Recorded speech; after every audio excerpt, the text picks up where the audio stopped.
Hello guys, welcome back to my channel. Today we are going to start with a very important topic, that is legal maxims.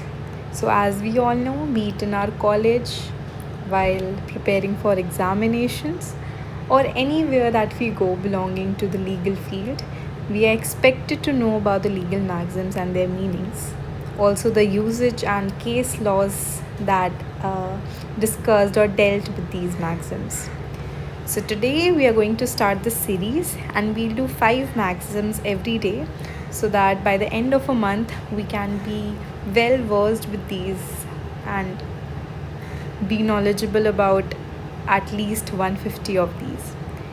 So without any further delay, we'll start with the first maxim of today. The first is actus non facetium nisi mens citria, which means an act does not make a person guilty unless the person possesses a guilty mind. So, हमें भी पता है कि किसी भी act को criminal बनाने के लिए they are two essential components जो फुलफिल होने चाहिए and then a act can be said to be a criminal act. The first is actus reus, the second is mens rea. Actus reus is the act and mens reus is the mind. Guilty mind. The person should have the intent कि मैं जो कर रहा हूँ या कर रही हूँ, this will lead to something. And the person, if that person has a guilty mind, then the person would be liable and be held guilty, otherwise not. So the application, of course, हमारा criminal law is based upon mens rea and the fact कि हमारा mind में guilt होना चाहिए.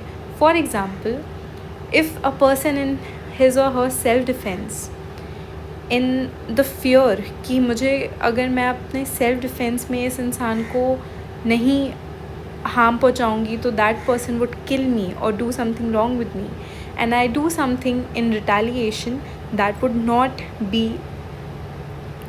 mens rea, because मेरा intent is not to harm the other person but to save my own body and property.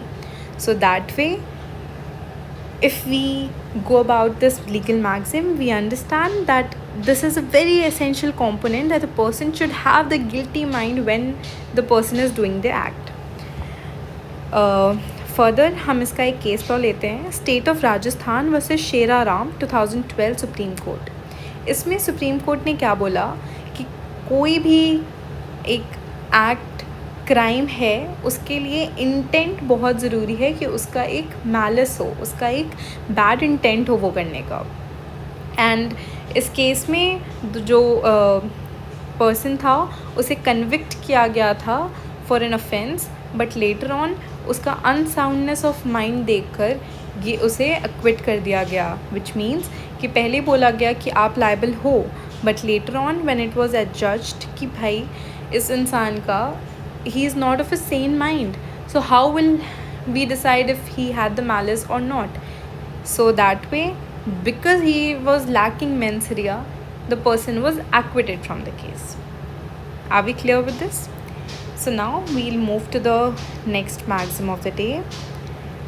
Actio personalis moritur cum persona. What does this mean? Moritur means death. Okay, so basic meaning of this is a personal right of action dies with a person. मेरा एक right है किसी person के against, लेकिन वो person की death हो जाती है तो मेरा राइट भी साथ में चला गया. या लेट्स से मेरा एक राइट था किसी पर्सन के अगेंस्ट और मेरी डेथ हो जाती है तो वो राइट मेरे साथ चला गया. एग्ज़ाम्पल, एक पर्सन है ए, एक पर्सन है बी. ए ने प्रॉमिस किया बी से कि चलो we'll stay for 7-8 years and then I will marry you. वो टेन्योर में वो साथ रहे.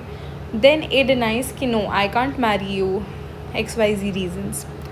So then B, what she does, she files a case against A that this person promised me कि मुझसे शादी करेगा, but now he is denying the fact.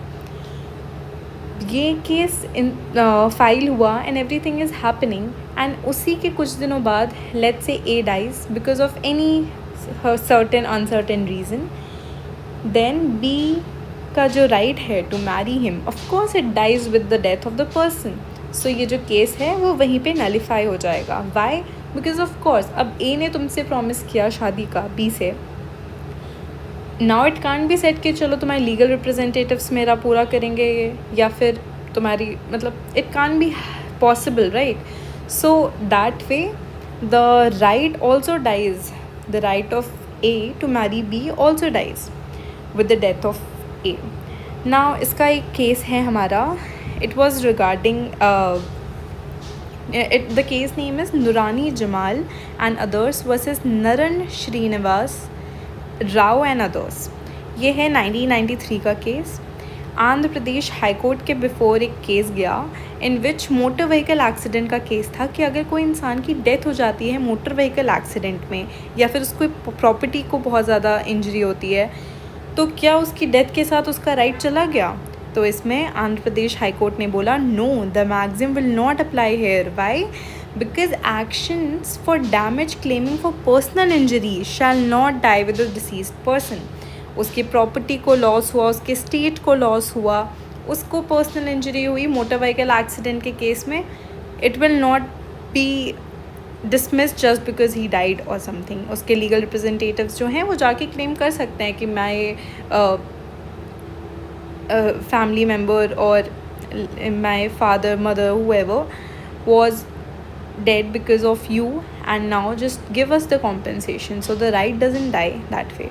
ठीक है. So अब ये दो हमारे legal maxims हो चुके हैं. We are yet to go with 3 more. So the third maxim is Audi Altrum Partum. We have heard about it a lot many times. We have heard about the natural justice principles.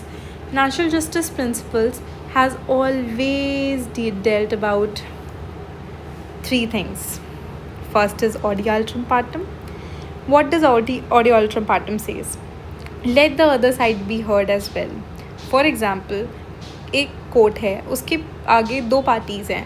If one party is just presenting their case and having all the rightful ways to present themselves, but दूसरी party के पास rightful means नहीं है, तो will it be fair? No, it will not be fair. It will be very unjust. तो इसलिए this maxim comes into play कि दूसरी party को भी equal opportunity दो to be heard. अब इसमें इसका एक बहुत ही फेयर कॉन्सेप्ट है बिकॉज़ किसी भी इंसान को आप कंडेम नहीं कर सकते. तुम गलत हो बिना सुने नहीं बोल सकते. तो हर पार्टी को फेयर अपॉर्चुनिटी मिलनी चाहिए to present their case. How will they get the fair opportunity? पहला तो जब भी हमारा एक पार्टी केस फाइल करी है दूसरे के ख़िलाफ़, उसको एक फेयर, टाइमली, रीज़नेबल टाइम के अंदर नोटिस देनी चाहिए. फेयर हियरिंग का टाइम मिलना चाहिए. Let's say the person is not very financially good and the person is not having knowledge of law, तो उसके लिए एक लीगल रिप्रेजेंटेटिव हायर करने की रिस्पॉन्सिबिलिटी भी कोर्ट की है. क्यों कोर्ट हायर करेगा? So that the person can have the rightful means to represent themselves. उसके अलावा अगर सामने वाली पार्टी विटनेसेस प्रोड्यूस कर रही है, एविडेंसेस प्रोड्यूस कर रही है, तो उन्हें काउंटर करने का, उन्हें क्रॉस एग्जामिन करने का राइटफुल अपॉर्चुनिटी देना पड़ेगा एक पार्टी को. Likewise, both parties should have reasonable opportunity to present their cases. Same cheese held हुई थी and the importance was provided in Menaka Gandhi versus Union of India case 1978. Now we further move ahead with the 4th maxim of the day. Ignorantia juris non excusat. इसका मतलब क्या है? Ignorance of law is no law. Sorry, what the hell? Ignorance of law is no excuse. ठीक है? It would be excuse here. So basically ignorance of law is no excuse. हमें law नहीं पता था, ये कोई एक्सक्यूज़ नहीं है. लेट्स से फॉर एग्जांपल कल को आके कोई किसी के घर में ट्रेसपास कर रहा है या बॉडीली हार्म कॉज कर रहा है and then that person says oh is this a law, I was unaware. So will that person get the defense of that? No, not at all. Why? Because every person who is in India, be it a citizen or an alien coming to India, have to be well versed with the laws of India. Likewise, there was a case of Muhammad Ali versus Sri Ram Swaroop. In the case, it was held that no excuse can be given for ignorance of law, even if done in good faith. Let's say एक person है जो कोई काम कर रहा है, he has no idea that it is unpermissible.